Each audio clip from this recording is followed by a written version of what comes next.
اعوذ باللہ من الشیطان الرجیم بسم اللہ الرحمن الرحیم وترى الملائکۃ حافین من حول العرش یسبحون بحمد ربہم، اور تم دیکھو گے کہ فرشتے عرش کے گرد حلقہ بنائے ہوئے ہوں گے، عرش کے چاروں طرف فرشتے سرکل میں ہوں گے، اپنے رب کی حمد اور تسبیح کر رہے ہوں گے، تسبیح کی آواز گونج رہی ہوگی، اور لوگوں کے درمیان ٹھیک ٹھیک حق کے ساتھ فیصلہ چکا دیا جائے گا، اور پکار کر کہا جائے گا حمد ہے اللہ رب العالمین کے لیے، وقیل الحمد للہ رب العالمین۔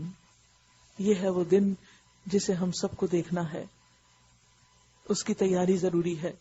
دیکھیے دنیا میں جب ہمیں پتہ چلتا ہے کہ شادی ہے تو شادی کی ڈیٹ فکس کر دی جاتی، پھر اس فکس ڈیٹ کو ایک ایک دن کر کے گنا جاتا ہے، پھر تیاریاں کی جاتی ہیں ہر اعتبار سے، سارے خاندان والے کس ٹینشن سے گزرتے ہیں۔ اسی طرح جب کسی کی ڈیتھ ہو جاتی تو اس دن بھی آپ دیکھیں کہ اس دن کے لیے بھی کیا کیا پہلے سے تیار کر کے رکھا ہوتا ہے، کوئی بزرگ ہو گھر میں، بیمار ہو، کچھ ہو۔ ایک آخرت ہی ایسی چیز ہے جس کے لیے کوئی تیاری نہیں، خیال بھی نہیں گزرتا کہ وہاں جانا ہے، پرائرٹی نہیں ہے ہماری۔ تو ضرورت اس بات کی ہے کہ ہم اپنی ترجیحات سیٹ کریں۔ وہی حدیث ہمیشہ یاد رکھا کریں کہ جس نے اپنی آخرت بنائی اس نے دنیا کا نقصان کیا، اور جس نے اپنی دنیا بنائی اس نے آخرت کا نقصان کیا۔ تو باقی رہنے والی کی خاطر فنا ہونے والی کا نقصان کر لو۔ اگر آج دنیا میں کچھ پیچھے بھی رہ جاتے ہیں، کم بھی ہوتا ہے، ڈزنٹ میٹر، آخرت نہ ہاتھ سے جائے۔ بسم اللہ الرحمن الرحیم، سورۃ المؤمن، حامیم، تنزیل الکتاب من اللہ العزیز العلیم، غافر الذنب وقابل التوب شدید العقاب، ذی الطول لا الہ الا هو الیہ المصیر۔ یہاں سے حوامیم شروع ہو گئی۔ حامیم، اس کتاب کا نزول اللہ کی طرف سے ہے جو زبردست ہے، سب کچھ جاننے والا ہے، گناہ معاف کرنے والا اور توبہ قبول کرنے والا ہے، سخت سزا دینے والا اور بڑا صاحب فضل ہے، کوئی معبود اس کے سوا نہیں، اسی کی طرف سب کو پلٹنا ہے۔ یعنی وہ گناہ معاف کرنا چاہتا ہے، توبہ قبول کرتا ہے، لیکن یاد رکھو سخت سزا بھی دیتا ہے۔ تو اگر توبہ نہیں کی، رجوع نہیں کیا، اصلاح نہیں کی تو پھر مشکل بھی ہو سکتی ہے۔ یاد رکھیے کہ جب بھی کوئی غلطی ہو جائے، جب کسی بات پہ دل بوجھل ہو جائے تو اللہ شہرک سے بھی زیادہ قریب ہے، فوراً اس کی طرف پلٹیں، فوراً معافی مانگ لیں، دیر نہ لگائیں، انتظار نہ کریں۔ ایک حدیث میں آتا ہے کہ تم سے پہلے لوگوں میں ایک شخص ایک کھوپڑی کے پاس سے گزرا، کو مرے ہوئے بندے کی کھوپڑی تھی، اس نے اس کی طرف دیکھا، اس کے دل میں کوئی خیال آیا تو اس نے کہا اے میرے رب، تو ہے اور میں ہوں، یعنی تو رب ہے اور میں تو بندہ ہوں۔ یعنی دل میں اپنے حیثیت یاد آئی گئی، مری کھوپڑی نیچے زمین پہ پڑی ہو تو انسان کو خیال آتا ہے کہ یہ میں بھی ہو سکتا تھا، اور انجام تو یہی ہے، ادھر ہی پہنچنا ہے۔ تکبر کس بات کا؟ تو ہے اور میں ہوں، تو وہ عرش پہ اور میں یہاں زمین پہ، تو آنے والا ہے مغفرت کے ساتھ اور میں آنے والا ہوں گناہوں کے ساتھ، میرے پاس تو گناہ ہے اور تیرے پاس بخشش ہی بخشش۔ اور وہ اللہ کو سجدہ کرتے ہوئے گر پڑا، اپنی کھوپڑی بھی زمین پہ رکھ دی۔ ہوتا ہے نا بعض اوقات آپ کو ایسا سین دیکھتے ہیں، کوئی ایسی چیز پڑھتے ہیں، کچھ ایسا سنتے ہیں کہ ایک دم آپ کی کیفیت بدل جاتی ہے، تو اس وقت انسان کو اللہ ہی کو پکارنا چاہیے۔ تو وہ اللہ کو سجدہ کرتے ہوئے گر پڑا، اس سے کہا گیا کہ تو اپنا سر اٹھا، بس تو آنے والا ہے گناہوں کے ساتھ اور میں آنے والا ہوں مغفرت کے ساتھ۔ اس نے سر اٹھایا، بس اس کو بخش دیا گیا۔ یہ بخشش آتی ہے سچی توبہ سے، جو دل کے اندر سے اٹھتی ہے بے اختیار، جس میں گناہوں کا اعتراف ہوتا ہے، جس میں اپنی ہستی کی حقارت اور اپنی کمی کا پوری طرح یقین ہوتا ہے بندے کو کہ میں کچھ بھی نہیں ہوں۔ کیونکہ اللہ متکبروں کو پسند نہیں کرتا، کہ جن کے ذہن میں یہ خیال سمایا رہے ہماری تو نیکیاں بہت ہیں، ہم تو اتنا کچھ کرتے ہیں، اب بھی نہیں ہماری معافی ہوگی۔ نہیں معلوم کہ ان نیکیوں کے ساتھ بھی کیا کچھ گڑبڑ کر جاتے ہیں، وہ کس قدر خالص ہوتی۔ کتنی دفعہ شیطان وسوسے ڈالتا اور بہکاتا ہے اور پیچھے ہٹتے ہیں اور آگے بڑھتے ہیں۔ اللہ کی آیات میں جھگڑے نہیں کرتے مگر صرف وہ لوگ جنہوں نے کفر کیا ہے. اس کے بعد دنیا کے ملکوں میں ان کی چلت پھرت تمہیں کسی دھوکے میں نہ ڈالے. ایسے لوگ اگر دنیا میں ترقی کرتے ہوئے دکھیں بھی، آسمانوں پہ ہی اڑتے رہیں سفر میں ادھر سے ادھر، تو اس سے کبھی مروب نہ ہونا. ان سے پہلے نوح علیہ السلام کی قوم بھی جھٹلا چکی ہے، اور اس کے بعد بہت سے دوسرے جتھوں نے بھی یہی کام کیا ہے. ہر قوم اپنے رسول پہ جھپٹی تاکہ اسے گرفتار کرے. ان سب نے باطل کے ہتھیاروں سے حق کو نیچا دکھانے کی کوشش کی، مگر آخر کار میں نے ان کو پکڑ لیا. پھر دیکھ لو میری سزا کیسی سخت تھی. اسی طرح تیرے رب کا یہ فیصلہ بھی ان سب لوگوں پر چشمہ ہو چکا جو کفر کے مرتکب ہوئے ہیں، اور وہ واصل بجہنم ہونے والے ہیں. الذين يحملون العرش ومن حوله يسبحون بحمد ربهم ويؤمنون به ويستغفرون للذين آمنوا. عرش الہی کے حامل فرشتے جو عرش اٹھائے ہوئے ہیں، کتنا بڑا مقام ہے ان کا، جو اللہ کے قریب ترین مقرب ہیں، اور جو عرش کے گرد و پیش حاضر رہتے ہیں، سب اپنے رب کی حمد کے ساتھ اس کی تسبیح کر رہے ہیں. وہ اس پر ایمان رکھتے ہیں اور ایمان لانے والوں کے حق میں دعائیں مغفرت کرتے ہیں. وہ بخشش مانگتے ہیں ایمان والوں کے لیے. وہ کہتے ہیں اے ہمارے رب، تو اپنی رحمت اور اپنے علم کے ساتھ ہر چیز پہ چھایا ہوا ہے. تیری رحمت چھائی ہوئی ہے، تیری رحمت زیادہ بڑی ہے. فاغفر للذین تابوا، تو بخش دے ان کو جو توبہ کرتے ہیں، توبہ کرنے والوں کو معاف کر دے، اور عذاب دوزخ سے بچا لے.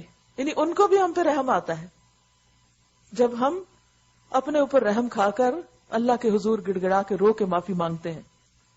اور دوزخ کے عذاب سے بچا لے ان لوگوں کو جنہوں نے توبہ کی ہے اور تیرا راستہ اختیار کر لیا ہے اے ہمارے رب، اور داخل کر ان کو ہمیشہ رہنے والی ان جنتوں میں جن کا تو نے ان سے وعدہ کیا ہے. اور ان کے والدین اور بیویوں اور اولاد میں سے جو صالح ہوں ان کو بھی وہاں ان کے ساتھ ہی پہنچا دے، کیونکہ انسان ہمیشہ اپنے خاندان والوں کے ساتھ رہ کے خوش ہوتا ہے. تو قیامت کے دن بھی ان سب کو اکٹھا کر دیا جائے گا، ماں باپ، اولاد، بچے. تو بلا شبہ قادر مطلق اور حکیم ہے. وقہم السیئات، اور بچا دے ان کو برائیوں سے. یعنی جو توبہ کرتے ہیں فرشتے ان کے لیے دعائیں کرتے ہیں کہ اللہ اب ان کو بچا کے آئندہ پھر نہ اس مصیبت میں پڑیں، پھر نہ لوٹیں اس رستے پر. اور ان کے برے نتائج سے بھی. جس کو تو نے قیامت کے دن برائیوں سے بچا دیا اس پر تو نے بڑا رحم کیا، یہی بڑی کامیابی ہے. جن لوگوں نے کفر کیا ہے قیامت کے روز ان کو پکار کر کہا جائے گا آج تمہیں جتنا شدید غصہ اپنے اوپر آ رہا ہے، اللہ تم پر اس سے زیادہ غضبناک اس وقت ہوتا تھا جب تمہیں ایمان کی طرف بلایا جاتا تھا اور تم کفر کرتے تھے. یعنی آج تمہیں خود پہ غصہ آ رہا ہے، اللہ کو تم پر اس سے زیادہ غصہ آتا تھا جب تم کفر کرتے. وہ کہیں گے اے ہمارے رب، تو نے واقعی ہمیں 2 دفعہ موت دی اور 2 دفعہ زندگی دے دی، اب ہم اپنے قصوروں کا اعتراف کرتے ہیں. یعنی سارے مرحلے اب گزر چکے ہیں، اب ہم نے مان لیا. کیا اب یہاں سے نکلنے کا کوئی راستہ ہے؟ جواب ملے گا یہ حالت جس میں تم مبتلا ہو اس وجہ سے ہے کہ جب اکیلے اللہ کی طرف بلایا جاتا تھا تو تم ماننے سے انکار کر دیتے تھے، اور جب اس کے ساتھ دوسروں کو ملایا جاتا تو تم مان لیتے تھے. اب فیصلہ اللہ بزرگ و برتر کے ہاتھ ہے. وہی ہے جو تم کو اپنی نشانیاں دکھاتا ہے اور آسمان سے تمہارے لیے رزق نازل کرتا ہے، مگر ان نشانیوں کے مشاہدے سے صرف وہی شخص سبق لیتا ہے جو اللہ کی طرف رجوع کرنے والا ہو. بس اے رجوع کرنے والو، اللہ ہی کو پکارو اپنے دین کو اس کے لیے خالص کر کے، یعنی نیکی کا ہر کام صرف اس کے لیے کر کے پھر اس کو پکارو، خواہ تمہارا یہ فعل کافروں کو کتنا ہی ناگوار ہو. رفیع الدرجات ذو العرش، وہ بلند درجوں والا مالک عرش، اپنے بندوں میں سے جس پر چاہتا ہے اپنے حکم سے روح نازل کر دیتا ہے، یعنی وحی اور نبوت، تاکہ وہ ملاقات کے دن سے خبردار کرے دوسروں کو بھی. وہ دن جب کہ سب لوگ بے پردہ ہوں گے. قیامت کے دن ہر شخص بے لباس ہوگا. حضرت عائشہ نے پوچھا کہ کیا لوگ ایک دوسرے کو دیکھیں گے نہیں، ہمیں شرم نہیں ہے؟ کہ آپ نے فرمایا عائشہ معاملہ اس سے زیادہ سخت ہے جو تم سمجھتی ہو. ہر شخص کو اتنا خوف اور فکر ہوگی کہ اسے کسی کی طرف دیکھنے کی ہوش بھی نہ ہوگی کہ کسی نے کچھ پہنا ہوا یا نہیں. یہ دوسروں کی چیزیں، دوسروں کے لباس دیکھنا اور دوسروں کی چیزیں دیکھنا صرف انہی کا مشغلہ ہو سکتا ہے جن کے پاس بہت فارغ ٹائم ہو. ورنہ جنہیں آج بھی دنیا میں آخرت کی فکر ہے وہ ان چیزوں سے بے نیاز ہو جاتے ہیں. یوم ہم بارزون، وہ دن جب کہ سب لوگ بے پردہ ہوں گے، اللہ سے ان کی کوئی بات بھی چھپی ہوئی نہ ہوگی. اس روز پکار کر پوچھا جائے گا آج بادشاہی کس کی ہے؟ سارا عالم پکار اٹھے گا اللہ واحد قہار کی. کہا جائے گا آج ہر متنفس کو اس کی کمائی کا بدلہ دے دیا جائے گا جو اس نے کی تھی. لا ظلم اليوم، آج کسی پر کوئی ظلم نہ ہوگا. اور اللہ حساب لینے میں بہت تیز ہے. روایت میں آتا ہے کہ ظہر تک سب کا حساب چکا دے گا اللہ تعالیٰ. اب دیکھیں کہ کیلکولیشنز کبھی بیٹھ کے لوگ اپنی انگلیوں پہ کرتے تھے، کبھی کتابوں پہ کرتے تھے، اور اب آپ کے پاس ایسے آلات آ گئے ہیں کہ آپ ایک بٹن پریس کرتے ہیں اور بڑی بڑی فگرز کیلکولیٹ ہو کے پلس مائنس ہو جاتی. اگر بندوں نے ایسی چیزیں ایجاد کر لی ہیں تو اللہ کے لیے کیا مشکل ہے، کیونکہ ہر ایک کا اعمال نامہ پریپیئرڈ آئے گا، کتنی نیکیاں کتنی برائیاں پورے اسٹیٹسٹک سامنے ہوں گے، تو وہ ایک دم سب کا حساب ہو جائے گا. سریع الحساب کا ایک معنی یہ، اور دوسرا یہ ہے کہ انسان دنیا میں اللہ کی نافرمانی کر کے یہ نہ سمجھے کہ اس کو کوئی پکڑنے والا نہیں اور دن اچھے گزر رہے ہیں. نہیں، وہ جلد پکڑ بھی لے گا. اے نبی ڈراؤ ان لوگوں کو اس دن سے جو قریب آ لگا ہے. اس دن سے ڈرانا انبیاء کا کام رہا ہے. جب کلیجے منہ کو آ رہے ہوں گے اور لوگ چپ چاپ غم کے گھونٹ پیے کھڑے ہوں گے، غم کھا رہے ہوں گے. ظالموں کا نہ کوئی مشفق دوست ہوگا اور نہ کوئی شفیع جس کی بات مانی جائے. اللہ نگاہوں کی چوری تک سے واقف ہے. یعنی انسان سمجھتا ہے کہ اس کے اعمال کہیں ریکارڈ نہیں ہو رہے. نگاہوں کی چوری، جو انسان میں سے کسی کی نقل اتارتا ہے، کسی ایگزام میں کسی کی نقل کر رہا ہے، یا پھر کسی بھی حرام چیز پہ نظر ڈال رہا ہے، تجسس کر رہا ہے، جو چیز اس کو نہیں پڑھنی چاہیے وہ پڑھ کے دیکھ رہا ہے، تو یہ سب بھی اللہ دیکھ رہا ہوتا ہے. اور جو انہیں چھپائے ہوئے ہیں دلوں کے راز، دلوں میں جو بدنیتیں ہیں یا دلوں میں جو خرابیاں ہیں، اور اللہ ٹھیک ٹھیک بے لاکھ فیصلہ کرے گا. رہے وہ جن کو یہ مشرکین اللہ کو چھوڑ کر پکارتے ہیں، وہ کسی چیز کا بھی فیصلہ کرنے والے نہیں ہیں. بلا شبہ اللہ ہی سب کچھ سننے اور دیکھنے والا ہے. کیا یہ لوگ کبھی زمین میں چلے پھرے نہیں ہیں کہ انہیں ان لوگوں کا انجام نظر آتا جو ان سے پہلے گزر چکے ہیں؟ وہ ان سے زیادہ طاقتور تھے اور ان سے زیادہ زبردست آثار زمین میں چھوڑ گئے ہیں، مگر اللہ نے ان کے گناہوں پر انہیں پکڑ لیا. ان کو اللہ سے بچانے والا کوئی نہ تھا. یہ ان کا انجام اس لیے ہوا کہ ان کے پاس ان کے رسول بینات لے کر آئے اور انہوں نے ماننے سے انکار کر دیا. آخرکار اللہ نے ان کو پکڑا. یقیناً وہ بڑی قوت والا اور سزا دینے میں بہت سخت ہے. ہم نے موسیٰ کو فرعون اور حامان اور قارون کی طرف اپنی نشانیوں اور نمایاں سند ماموریت کے ساتھ بھیجا، مگر انہوں نے کہا ساحر ہے، کذاب ہے، جھٹلا دیا. پھر جب وہ ہماری طرف سے حق ان کے سامنے لے آیا تو انہوں نے کہا جو لوگ ایمان لا کر اس کے ساتھ شامل ہوئے ہیں ان سب کے لڑکوں کو قتل کر دو اور لڑکیوں کو جیتا چھوڑ دو. مگر کافروں کی چال اکارت ہی گئی. ایک روز فرعون نے اپنے درباریوں سے کہا چھوڑو مجھے، میں اس موسیٰ کو قتل کیے دیتا ہوں. یعنی دلیل کے جواب میں قتل کی دھمکی. اور پکار دیکھے یہ اپنے رب کو، مجھے اندیشہ کہ یہ تمہارا دین بدل ڈالے گا. یعنی جس طریقے پر اب تم ہو وہ نہیں باقی رہے گا، یا ملک میں فساد برپا کرے گا. حالانکہ موسیٰ علیہ السلام کا ایسا کوئی نہ انٹینشن تھا نہ ہی مطالبہ. موسیٰ علیہ السلام نے کہا میں نے تو ہر اس متکبر کے مقابلے میں جو یوم الحساب پہ ایمان نہیں رکھتا اپنے رب اور تمہارے رب کی پناہ لے لی ہے. جب کبھی آپ کو کسی متکبر سے واسطہ پڑے اور آپ پریشرائز فیل کریں تو ہمیشہ یہ دعا پڑھیں کہ اللہ تو اس سے بڑا ہے جو میرے سر پہ مسلط ہے. انی عذت بربی وربکم من کل متکبر لا یؤمن بیوم الحساب. آیہ 27. وقال رجل مؤمن من آل فرعون یکتم ایمانہ. اس موقع پر آل فرعون میں سے ایک مومن شخص جو اپنا ایمان چھپائے ہوئے تھا بول اٹھا. یعنی جب دیکھا اس نے کہ فرعون تو موسیٰ کو قتل کی دھمکی دے رہا ہے اور اس کے منصوبے خطرناک ہیں، تو اس نے سوچا کہ اب مجھے چپ نہیں رہنا چاہیے، مجھے حق بیان کرنا چاہیے. اور یہ شخص فرعون کے دربار کا ہی ایک شخص تھا. وہ بول اٹھا کیا تم ایک شخص کو صرف اس بنا پہ قتل کر دو گے کہ وہ کہتا ہے میرا رب اللہ ہے، بس اس کا یہ قصور ہے، اس کو حق نہیں کہ وہ اللہ کو اپنا رب مانے، حالانکہ وہ تمہارے رب کی طرف سے تمہارے پاس بینات لایا ہے. اگر وہ جھوٹا ہے تو اس کا جھوٹ خود اسی پر پلٹے گا. لیکن اگر وہ سچا ہے تو جن ہولناک نتائج کا وہ تم کو خوف دلاتا ہے ان میں سے کچھ تو تم پر ضروری آ جائیں گے۔ اللہ کسی ایسے شخص کو ہدایت نہیں دیتا جو حد سے گزر جانے والا اور کذاب ہو۔ اے میری قوم کے لوگو، اب وہ شخص قوم کو بھی سمجھانے لگا ہے۔ اے میری قوم کے لوگو، آج تمہیں بادشاہی حاصل ہے اور زمین میں تم غالب ہو، لیکن اگر خدا کا عذاب ہم پر آ گیا تو پھر کون ہے جو ہماری مدد کر سکے گا؟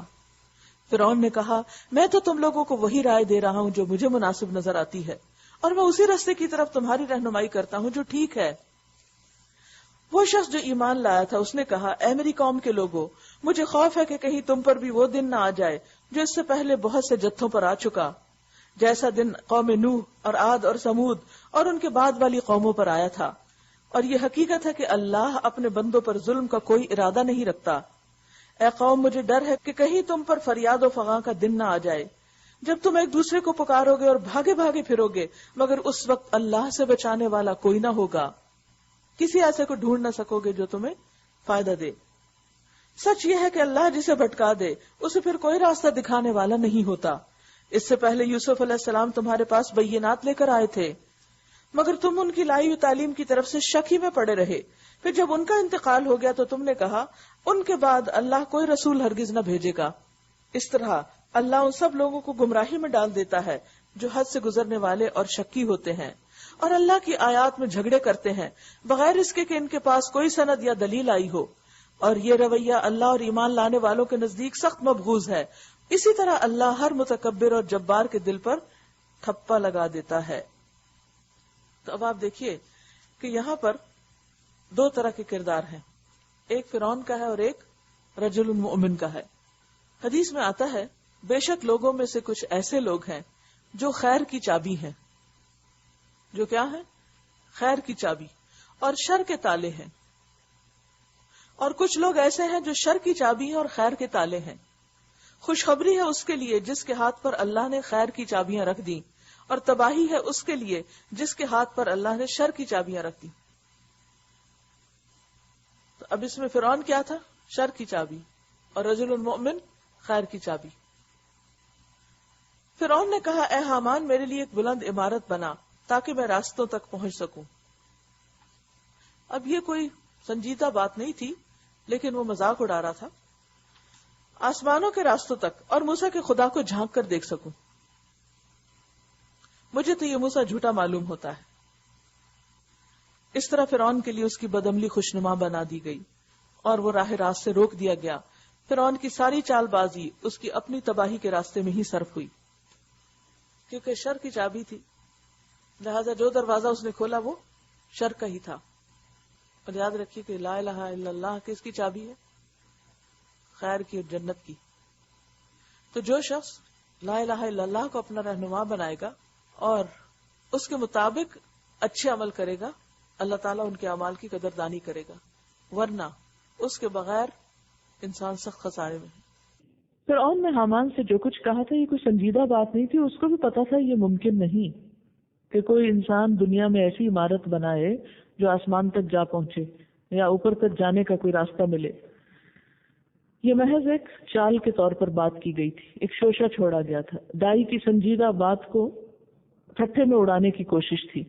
کیونکہ ہوا یہ تھا کہ رجل المؤمن نے جو دربار میں تقریر کی تھی، حق کو جس انداز میں واضح کیا تھا، اہل دربار اس کی باتوں سے متاثر ہو رہے تھے۔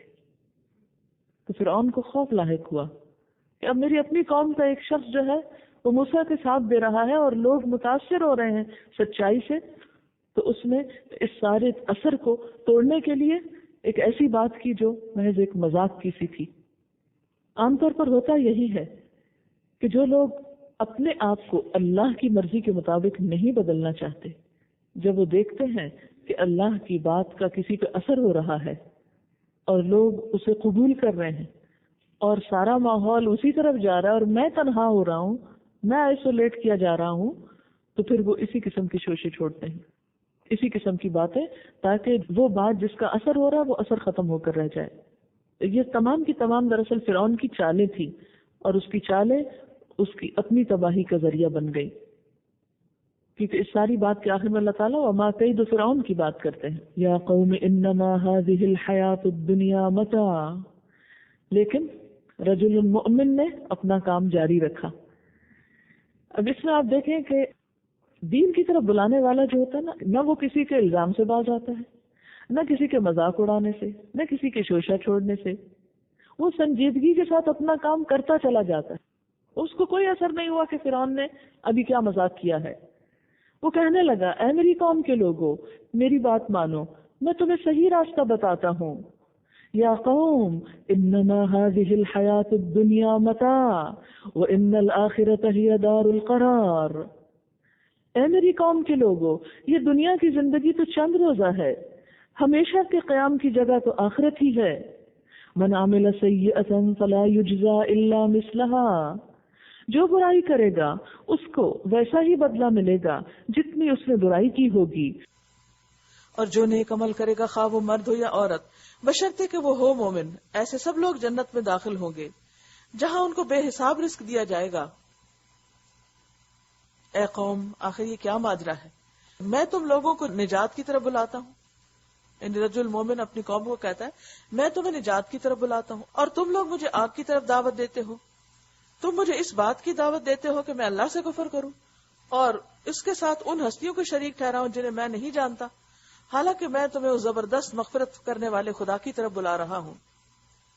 نہیں، حق یہ ہے اور اس کے خلاف نہیں ہو سکتا کہ جن کی طرف تم مجھے بلا رہے ہو ان کے لیے نہ دنیا میں کوئی دعوت ہے نہ آخرت میں، اور ہم سب کو پلٹنا اللہ ہی کی طرف ہے اور حد سے گزرنے والے آگ میں جانے والے ہیں. آج جو کچھ میں کہہ رہا ہوں ان قریب وہ وقت آئے گا جب تم اسے یاد کرو گے، اور اپنا معاملہ میں اللہ کے سپرد کرتا ہوں اور وہ اپنے بندوں کا نگہبان ہے. آخر کار ان لوگوں نے جو بری بری چالیں چلی اس مومن کے خلاف، اللہ نے ان سب سے اس کو بچا لیا اور فرعون کے ساتھ ہی خود بدترین عذاب کے پھیر میں آ گئے. دوزخ کی آگ ہے جس کے سامنے صبح و شام پیش کیے جاتے ہیں، اور جب قیامت کی گھڑی آئے گی تو حکم ہوگا کہ آل فرعون کو شدید ترین عذاب میں داخل کر دو، کیونکہ جہنم قبر سے بھی بڑا گڑا ہے. پھر ذرا خیال کرو اس وقت کا جب یہ لوگ دوزخ میں ایک دوسرے سے جھگڑ رہے ہوں گے. دنیا میں جو کمزور تھے وہ بڑے بننے والوں سے کہیں گے ہم تمہارے تابع تھے، اب کیا یہاں تم نار جہنم کی تکلیف کے کچھ حصے سے ہم کو بچا لو گے؟ وہ بڑے بننے والے جواب دیں گے کہ ہم یہاں ایک حال میں ہیں، یعنی سبھی جہنم میں ہیں، اور اللہ بندوں کے درمیان فیصلہ کر چکا ہے، اب وہ فیصلہ پلٹا نہیں جا سکتا. پھر یہ دوزخ میں پڑے ہوئے لوگ جہنم کے اہلکاروں سے کہیں گے اپنے رب سے دعا کرو کہ ہمارے عذاب میں بس ایک دن کی تخفیف کر دے، صرف ایک دن کی بریک مل جایا کرے. دنیا میں تو ہم جب تھک جاتے ہیں تو خود ہی بریک لے لیتے ہیں نا، وہاں اپنا اختیار تو رہے گا نہیں. تو پھر کیا ہوگا کہ انسان اس وقت یہ تمنا کرے گا کہ کاش ایک دن ہی مل جائے جس میں آگ نہ ہو. وہ پوچھیں گے کیا تمہارے پاس رسول بینات لے کر نہیں آ رہے تھے؟ وہ کہیں گے ہاں. جہنم کے اہلکار بولیں گے پھر تو تم دعا ہی کرو، اور کافروں کی دعا اکارت ہی جانے والی ہے، یعنی اس کا کچھ بھی فائدہ نہیں نکلنے والا، یعنی قبول نہیں ہوگی، نتیجہ خیز نہ ہوگی. انا لننصر رسلنا والذین آمنوا فی الحیات الدنیا ویوم یقوم الاشہاد. یقین جانو کہ ہم اپنے رسولوں اور ایمان لانے والوں کی مدد اس دنیا کی زندگی میں بھی لازمن کرتے ہیں، اور اس روز بھی کریں گے جب گواہ کھڑے ہوں گے، جب ظالموں کو ان کی معذرت کچھ بھی فائدہ نہ دے گی، ان پر لعنت پڑے گی، ترین ٹھکانہ ان کے حصے میں آئے گا. آخر دیکھ لو کہ موسیٰ کی ہم نے کیسے رہنمائی کی اور بنی اسرائیل کو اس کتاب کا وارث بنا دیا جو عقل اور دانش رکھنے والوں کے لیے ہدایت اور نصیحت تھی. وَلَقَدْ آتَيْنَا مُوسَى الْهُدَى وَأَوْرَثْنَا بَنِي إِسْرَائِيلَ الْكِتَابَ. اب یہ سب کچھ کس کے پاس ہے؟ کل آپ نے پڑھا نا ثم اورثنا الکتاب الذین اصطفینا من عبادنا. تو ایک وقت تھا کہ یہ ہدایت اور یہ کتاب بنی اسرائیل کو اس کا وارث بنایا گیا تھا. ہدم و ذکریٰ لأولی الالباب، ہدایت اور نصیحت عقل اور دانش رکھنے والوں کے لیے. فاصبر ان وعد اللہ حق، بس اے نبی صبر کیجئے، اللہ کا وعدہ برحق ہے. اپنے قصور کی معافی چاہیے، صبح اور شام اپنے رب کی حمد کے ساتھ اس کی تسبیح کرتے رہو. حقیقت یہ ہے کہ جو لوگ کسی صنعت اور حجت کے بغیر جو ان کے پاس آئی ہو اللہ کی آیات میں جھگڑے کر رہے ہیں، ان کے دلوں میں کبر بھرا ہوا ہے، وہ اپنے آپ کو بڑی چیز سمجھتے ہیں. مگر وہ اس بڑائی کو پہنچنے والے نہیں ہیں جس کا وہ گھمنڈ رکھتے ہیں. بس اللہ کی پناہ مانگ لو، وہ سب کچھ سنتا اور دیکھتا ہے. آسمان اور زمین کا پیدا کرنا انسانوں کو پیدا کرنے کی بنسبت یقیناً زیادہ بڑا کام ہے، مگر اکثر لوگ جانتے نہیں ہیں. یعنی انسان کی پیدائش زیادہ مشکل نہیں جس پر ان کو شک ہے. اور یہ نہیں ہو سکتا کہ اندھا اور بینا یکساں ہو جائے اور ایماندار اور صالح اور بدکار برابر ٹھہرے، مگر تم لوگ کچھ کم ہی سمجھتے ہو. یقیناً قیامت کی گھڑی آنے والی ہے، اس کے آنے میں کوئی شک نہیں، مگر اکثر لوگ نہیں مانتے. وقال ربكم ادعوني استجب لكم ان الذين يستكبرون عن عبادتي سيدخلون جهنم داخرين. تمہارا رب کہتا ہے مجھے پکارو، میں تمہاری دعا قبول کروں گا. جو لوگ گھمنڈ میں آ کر میری عبادت سے منہ موڑتے ہیں ضرور وہ ذلیل و خوار ہو کر جہنم میں داخل ہوں گے. تو اس سے کیا پتہ چلتا ہے کہ رب کی عبادت خصوصاً دعا نہ کرنا، اللہ کے آگے نہ جھکنا، یہ تکبر کی علامت ہے اور ایسے لوگوں کا ٹھکانہ بھی بہت بدترین ہے. اللہ الذی جعل لکم اللیل لتسکنوا فیہ والنہار مبصرا ان اللہ لذو فضل علی الناس ولکن اکثر الناس لا یشکرون. وہ اللہ ہی تو ہے جس نے تمہارے لیے رات بنائی تاکہ تم اس میں سکون حاصل کرو اور دن کو روشن کیا. حقیقت یہ ہے کہ اللہ لوگوں پر بڑا فضل فرمانے والا ہے، مگر اکثر لوگ شکر ادا نہیں کرتے. وہی اللہ جس نے تمہارے لیے یہ کچھ کیا تمہارا رب ہے. خالق کل شیء، دوبارہ ریپیٹ ہوا ہے، ہر چیز کا خالق، ہر چیز کو بنانے والا، اس کے سوا کوئی معبود نہیں. پھر تم کدھر سے بہکائے جا رہے ہو؟ اسی طرح وہ سب لوگ بہکائے جاتے رہے ہیں جو اللہ کی آیات کا انکار کرتے تھے. وہ اللہ ہی تو ہے جس نے تمہارے لیے زمین کو جائے قرار بنایا اور اوپر آسمان کا گنبد بنا دیا، جس نے تمہاری صورت بنائی اور بڑی ہی عمدہ بنائی، جس نے تمہیں پاکیزہ چیزوں کا رزق دیا. ذالکم اللہ ربکم، وہی اللہ جس کے یہ کام ہے تمہارا رب ہے، بے حساب برکتوں والا ہے. وہ کائنات کا رب، وہی زندہ ہے، اس کے سوا کوئی معبود نہیں. اسی کو تم پکارو اپنے دین کو اس کے لیے خالص کر کے. ساری تعریف اللہ رب العالمین کے لیے ہے. اے نبی صلی اللہ علیہ وسلم، ان لوگوں سے کہہ دو کہ مجھے تو ان ہستیوں کی عبادت سے منع کر دیا گیا ہے جنہیں تم اللہ کو چھوڑ کے پکارتے ہو. تم وہاں جھکتے ہو جا کر، مجھے نہیں جھکنا. میں یہ کام کر بھی کیسے سکتا ہوں جبکہ میرے پاس رب کی طرف سے بینات آ چکی. مجھے حکم دیا گیا کہ میں رب العالمین کے آگے سر تسلیم خم کر دوں. تو اس سے کیا پتہ چلتا ہے؟ اللہ کے سوا انسان جو بھی دوسرے سہارے پکڑتا ہے وہ سب کمزور ہوتے ہیں. هو الذی خلقکم من تراب، وہ اللہ ہے جس نے تم کو مٹی سے پیدا کیا. ثم من نطفۃ، پھر نطفہ سے. ثم من علقۃ، پھر علقہ سے، جمے ہوئے خون سے. ثم یخرجکم طفلا، پھر وہ تمہیں بچے کی شکل میں نکالتا ہے. ثم لتبلغوا اشدکم، پھر تمہیں بڑھاتا ہے تاکہ تم اپنی طاقت کو پہنچ جاؤ. پھر اور بڑھاتا ہے تاکہ تم بڑھاپے کو پہنچو، اور تم میں سے کوئی پہلے ہی واپس بلا لیا جاتا ہے، جوانی میں ہی فوت ہو جاتا ہے. یہ سب کچھ اس لیے کیا جاتا ہے تاکہ تم اپنے مقرر وقت تک پہنچ جاؤ، اس لیے کہ تم حقیقت کو سمجھو. وہی ہے زندگی دینے والا، وہی موت دینے والا ہے، اور جس بات کا بھی وہ فیصلہ کرتا ہے بس ایک حکم دیتا ہے کہ وہ ہو جائے اور وہ ہو جاتی ہے. یہ اللہ کی قدرت ہے. الم تر الی الذین یجادلون فی آیات اللہ، تم نے دیکھا ان لوگوں کو جو اللہ کی آیات میں جھگڑے کر رہے ہیں، بحثیں کرتے ہیں. کہاں سے وہ پھر آئے جاتے ہیں؟ یہ لوگ جو اس کتاب کو اور ان ساری کتابوں کو جھٹلاتے ہیں جو ہم نے اپنے رسولوں کے ساتھ بھیجی تھی، عنقریب انہیں معلوم ہو جائے گا جب توق ان کی گردنوں میں ہوں گے، اور زنجیریں جن سے وہ پکڑ کر کھولتے ہوئے پانی کی طرف کھینچے جائیں گے، گھسیٹے جائیں گے، پھر دوزخ کی آگ میں جھونک دیے جائیں گے. پھر ان سے پوچھا جائے گا کہ اب کہاں ہیں اللہ کے سوا وہ دوسرے خدا جن کو تم شریک کرتے تھے؟ وہ جواب دیں گے کھوئے گئے وہ ہم سے، یعنی وہ تو اب کہیں نظر نہیں آ رہے، بلکہ ہم اس سے پہلے کسی چیز کو نہ پکارتے تھے. اس طرح اللہ کافروں کا گمراہ ہونا متحقق کر دے گا. ان سے کہا جائے گا کہ یہ تمہارا انجام اس لیے ہوا ہے کہ زمین میں غیر حق پر مگن تھے اور پھر اتراتے تھے، یعنی غلط کام کر کے پھر اس شیخی بگاڑتے تھے، بوسٹنگ کرتے. اب جاؤ جہنم کے دروازوں میں داخل ہو جاؤ، ہمیشہ تم کو وہیں رہنا ہے. بس بہت ہی برا ٹھکانہ ہے متکبرین کا. بس اے نبی صلی اللہ علیہ وسلم صبر کرو، اللہ کا وعدہ برحق ہے.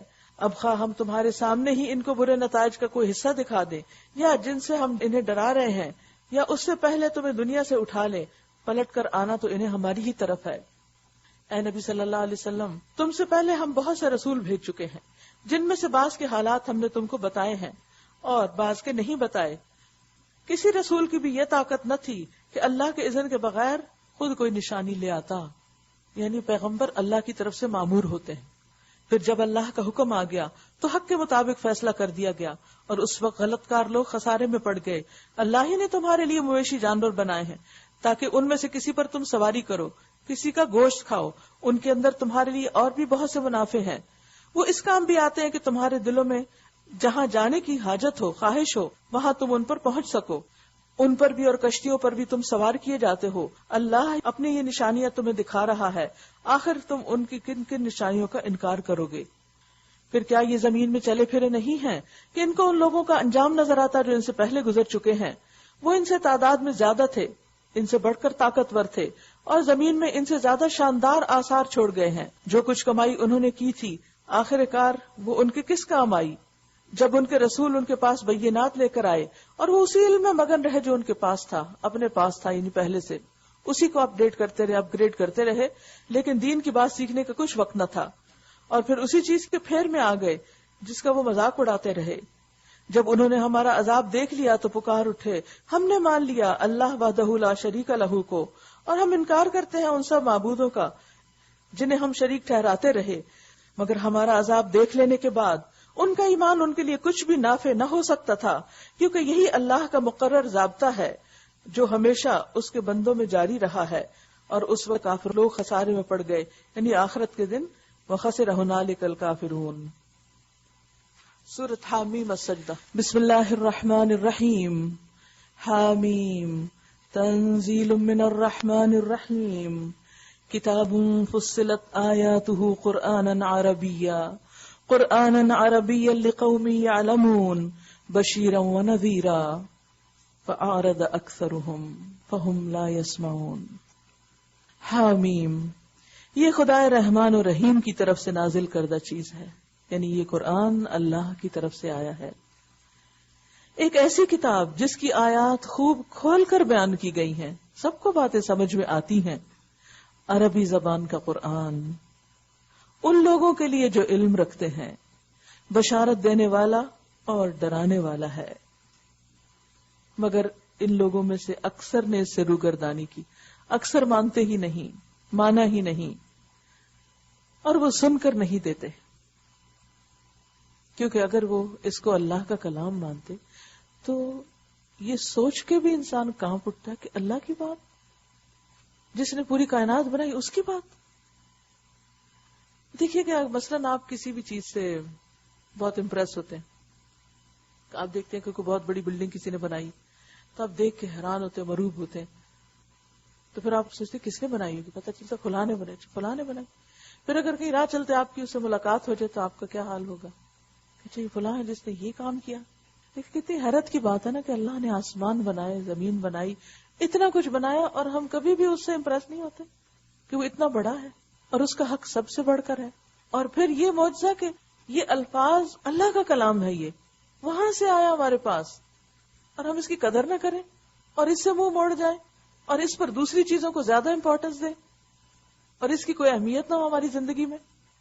وَقَالُوا قُلُوبُنَا فِي أَكِنَّةٍ مِّمَّا تَدْعُونَا إِلَيْهِ، کہتے ہیں جس چیز کی طرف تو ہمیں بلا رہا ہے اس کے لیے ہمارے دلوں پہ غلاف چڑھے ہوئے ہیں، یعنی اس کے ہمارے دلوں تک پہنچنے کا کوئی راستہ کھلا نہیں، بند ہے ہمارے دل، یعنی سن کے بھی نہیں سنتے، کیونکہ اگر انسان دل کے کان کھولے تو جو چیز دل پہ جا لگے پھر ہو نہیں سکتا کہ انسان اس کو چھوڑ دے یا وہ اس سے چھٹے۔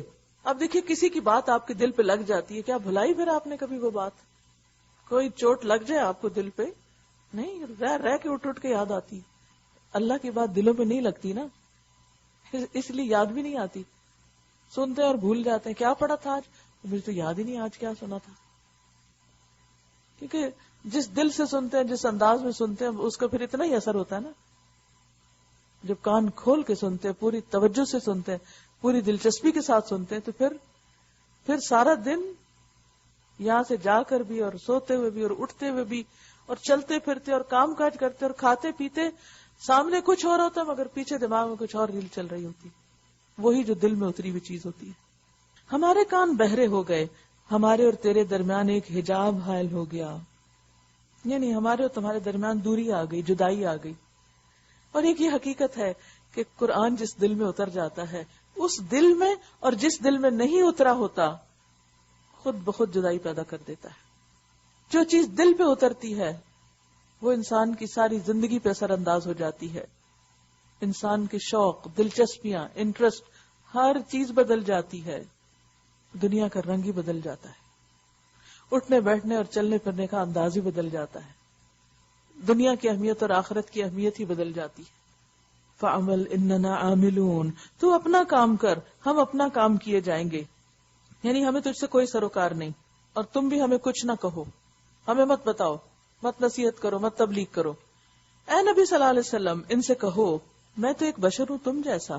مجھے وحی کے ذریعے بتایا جاتا ہے کہ تمہارا خدا بس ایک ہی خدا ہے. یعنی یہ کو میں نے اپنے پاس سے فلسفہ ایجاد نہیں کیا، یہ تو اللہ نے مجھے بتایا ہے، اور یہی میرا پیغام ہے تمہارے لیے. لہٰذا تم سیدھے اسی کا رخ اختیار کرو اور اسی سے معافی چاہو. تباہی ہے ان مشرکوں کے لیے جو زکوٰۃ نہیں دیتے اور آخرت کے منکر ہیں. رہے وہ لوگ جنہوں نے مان لیا اور نیک اعمال کیے، ان کے لیے یقیناً ایسا اجر ہے جس کا سلسلہ کبھی ٹوٹنے والا نہیں، کبھی وہ منقطع ہونے والا نہیں. اے نبی ان سے کہو کیا تم اس خدا سے کفر کرتے ہو اور دوسروں کو اس کا ہمسر ٹھہراتے ہو جس نے زمین کو 2 دنوں میں بنا دیا؟ اس رب کی عظمت نہیں پہچانی تم نے؟ وہی تو سارے جہان والوں کا رب ہے. اس نے زمین کو وجود میں لانے کے بعد اوپر سے اس پر پہاڑ جما دیے اور اس میں برکتیں رکھ دی، اور اس کے اندر سب مانگنے والوں کے لیے ہر ایک کی طلب اور حاجت کے مطابق ٹھیک اندازے سے خوراک کا سامان مہیا کر دیا کہ جتنی مخلوق کو پیدا کرے گا ان کا رزق بھی اسی کے اندر ہے اور وہ وہاں سے آئے گا. یہ الگ بات ہے کہ مخلوق سستی کے مارے کام نہ کرے اور اپنا رزق تلاش نہ کرے. یہ سب کام 4 دن میں ہو گئے. پھر وہ آسمان کی طرف متوجہ ہوا جو اس وقت محض دھواں تھا. اس نے آسمان اور زمین سے کہا وجود میں آ جاؤ، خواہ تم چاہو یا نہ چاہو بن جاؤ. دونوں نے کہا ہم آ گئے فرمانبرداروں کی طرح خوشی سے. تب اس نے 2 دن کے اندر 7 آسمان بنا دیے اور ہر آسمان میں اس کا قانون وہی کر دیا کہ کس آسمان کے اندر کیا ہوگا، اس کو کیا کام کرنا ہے. اور آسمان دنیا کو ہم نے چراغوں سے آراستہ کیا اور اسے خوب محفوظ کیا. یعنی جو اللہ نے بنایا وہ کس کے لیے؟ انسانوں کے رہنے کے لیے. اتنا بڑا گھر تیار کیا اور تمہیں یہاں اتارا کہ تم اپنے رب کی اب عبادت کرو، اس کو یاد کر کے جیو. اور انسانوں نے اسی کا انکار کر دیا، اسی کام کو بھول گئے اور حقیر سمجھا اور چھوٹا سمجھا اور پس پش ڈال دیا اور دنیا کے چھوٹے چھوٹے کاموں کو زیادہ اہمیت دی. یہ سب کچھ ایک زبردست علیم ہستی کا منصوبہ ہے. اب اگر یہ منہ موڑتے ہیں تو ان سے کہہ دو کہ میں تم کو اسی طرح کے ایک اچانک ٹوٹ پڑنے والے عذاب سے ڈراتا ہوں جیسا عاد اور سمود پر نازل ہوا تھا، جب خدا کے رسول ان کے پاس آگے اور پیچھے اور ہر طرف سے آئے اور انہیں سمجھایا کہ اللہ کے سوا کسی کی بندگی نہ کرو، تو انہوں نے کہا ہمارا رب چاہتا تو فرشتے بھیج دیتا، انسان کیوں آئے ہیں؟ اب اس بات کی ضد لگا دی، لہٰذا ہم اس بات کو نہیں مانتے جس کے لیے تم بھیجے گئے ہو. عاد کا حال یہ تھا کہ وہ زمین میں کسی حق کے بغیر بڑے بن بیٹھے اور کہنے لگے کون ہے ہم سے زیادہ زور آور. اپنی طاقت کا بڑا مان ہو گیا. ان کو یہ نہ سوچا کہ جس خدا نے ان کو پیدا کیا ہے وہ ان سے زیادہ زور آور ہے. وہ ہماری آیات کا انکار ہی کرتے رہے. آخر کار ہم نے چند منحوس دنوں میں ان پر سخت طوفانی ہوا بھیج دی تاکہ انہیں دنیا ہی کی زندگی میں ذلت اور رسوائی کے عذاب کا مزہ چکھا دیں. انجام دیکھو کیا ہوا. اور آخرت کا عذاب تو وہ اس سے بھی زیادہ رسوا کن ہے، وہاں کوئی ان کی مدد کرنے والا نہ ہوگا. رہے سمود تو ان کے سامنے ہم نے راہ راست پیش کی، مگر انہوں نے راستہ دیکھنے کی بجائے اندھا بنا رہنا پسند کیا. آخر ان کے کرتوتوں کی بدولت ذلت کا عذاب ان پر ٹوٹ پڑا اور ہم نے ان لوگوں کو بچا لیا جو ایمان لائے تھے اور گمراہی اور بدعملی سے پرہیز کرتے تھے. اور ذرا اس وقت کا خیال کرو جب اللہ کے یہ دشمن دوزخ کی طرف جانے کے لیے گھیر لائے جائیں گے. ان کے اگلوں کو پچھلوں کے آنے تک روک رکھا جائے گا. پھر جب سب وہاں پہنچ جائیں گے تو ان کے کان اور ان کی آنکھیں اور ان کے جسم کی کھالیں ان پر گواہی دیں گی. یہاں کان اور آنکھیں بھی گواہ بن گئی. کل کیا پڑا تھا؟ ہاتھ اور پاؤں. اور اسکن تو سارے بدن پر ہے، پورا جسم ہی بول پڑے گا. وہ گواہی دیں گے کہ وہ دنیا میں کیا کچھ کرتے رہے. وہ اپنے جسم کی کھالوں سے کہیں گے تم نے ہمارے خلاف کیوں گواہی دی. وہ جواب دیں گی ہمیں اسی خدا نے گویائی دی جس نے ہر چیز کو بولنا سکھایا. اسی نے تم کو پہلی مرتبہ پیدا کیا تھا اور اب اسی کی طرف تم واپس لائے جا رہے ہو. تم دنیا میں جرائم کرتے وقت جب چھپتے تھے تو تمہیں یہ خیال نہ تھا کہ کبھی تمہارے اپنے کان، آنکھیں، تمہارے جسم کی کھالیں تم پہ گواہی دیں گی. یعنی دنیا میں جب تم چھپ کے غلط کام کرتے تھے تو تمہیں یہ بھول جاتا تھا کہ اللہ دیکھ رہا ہے اور خود تمہارے اپنے اعضاء تمہارے خلاف بولیں گے. تھوڑی دیر کے لیے آپ سوچیں نا کہ جب انسان کہتے کہ اچھا کوئی نہ دیکھے مجھے، تو اسے بھول جاتا ہے کہ یہ ہاتھ دیکھ رہے ہیں اور یہ کان اور یہ ساری چیزیں ساتھ ہی سن رہی ہیں. کہاں جا سکتا ہے انسان؟ اللہ نے ایسے ایسے انتظامات کر رکھے ہیں پکڑنے کے، ایسی زبردست سرویلنس ہے کہ انسان کہیں بھی نہیں چھپ سکتا. چھپنے کی جگہ ہے ہی کوئی نہیں، 7 پردوں میں بھی نہیں چھپ سکتے. بلکہ تم نے تو یہ سمجھا تھا کہ تمہارے بہت سے اعمال کی اللہ کو بھی خبر نہیں. تمہارا یہی گمان جو تم نے اپنے رب کے ساتھ کیا تھا تمہیں لے ڈوبا اور اسی کی بدولت تم خسارے میں پڑ گئے. اس حالت میں وہ صبر کریں یا نہ کریں آگ ہی ان کا ٹھکانہ ہوگی، اور اگر رجوع کا موقع چاہیں گے تو کوئی موقع انہیں نہ دیا جائے گا، توبہ کا موقع بھی نہ ہوگا. ہم نے ان پر ایسے ساتھی مسلط کر دیے تھے جو انہیں آگے اور پیچھے ہر چیز خوشنما بنا کر دکھاتے تھے. بات یہ ہے کہ انسان ہمیشہ اپنے دوستوں کے دین پر ہوتا ہے. جیسی اس کی کمپنی ویسے اس کے عمل. ٹیلی ویژن کی کمپنی میں رہے گا تو ویسی سوچیں ہوں گی، کمپیوٹر کی کمپنی میں رہے گا تو ویسے ہی خیالات رہیں گے، قرآن کی کمپنی میں ہوگا تو ویسے ہی خیالات ہو جائیں گے، اچھے لوگوں کی کمپنی میں ہوگا تو اچھے ہوں گے، اور برے کی ہوگا تو وہ برائی کو بھی خوبصورت بنا کے دکھائیں گے. انسان کی اصلاح ہو نہیں سکتی جب تک اس کا ماحول نہ بدلے. اس لیے اپنے ماحول کے بارے میں انسان کو فوراً فکر کرنی چاہیے. اور اگر کسی مجبوری سے انسان کو ایسے لوگوں کے بیچ میں سے گزرنا پڑے یا کسی کام سے جانا پڑے جو خدا سے غافل ہو، خدا کو مانتے نہ ہو، تو فوراً پلٹے، رجوع کرے ایسی کمپنی کی طرف، ایسی جگہ کی طرف کہ جہاں جا کر پھر وہ خدا کی یاد میں نہا لے، پھر پوری طرح اپنا میل کچیل اتار لے. ورنہ وہ جو رنگ چڑھے گا وہ چڑھتا جائے گا، کالا کر دے گا. اور یہ اتنے غیر محسوس طریقے سے ہوتا ہے اور ہر ایک کے ساتھ ہوتا ہے، کوئی بھی فرشتہ نہیں ہے. یعنی انکانشیسلی بھی انسان اسی طرح ریئیکٹ کر رہا ہوتا ہے جیسے وہ اس کے آس پاس کے لوگ ہوتے ہیں. آخرکار ان پر بھی وہی فیصلہ عذاب چسپاں ہو کر رہا جو ان سے پہلے گزرے ہوئے جنوں اور انسانوں کے گروہوں پر چسپاں ہو چکا تھا. یقیناً وہ خسارے میں رہ جانے والے تھے.